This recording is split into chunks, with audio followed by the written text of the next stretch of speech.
अशी धाबा स्टाईल पालक चना डाळ बनवण्यासाठी मी घेतला आहे सुकं खोबरं, अद्रक, लसूण, जिरं, हिरवी कोथिंबीर आणि मिरची याचा मसाला करून.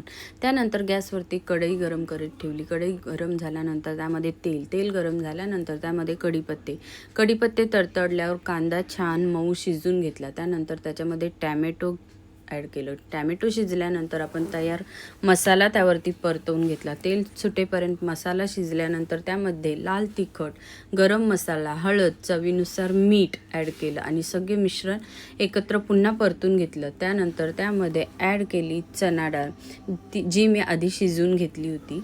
त्यानंतर बारीक चिरलेली पालक जी स्वच्छ धुवून घेतली होती, चिरून घेतली होती, ती मिक्स केली आणि त्यामध्ये नंतर थोडंसं पाणी ॲड केलं आणि मग 4 ते 5 मिनिटासाठी झाकण लावून मंद आचेवर आपण भाजी शिजून घेतली. पूर्ण व्हिडिओ आपल्या यूट्यूब चॅनलवरती पोस्ट केला आहे, तुम्ही जाऊन चेक करू शकता.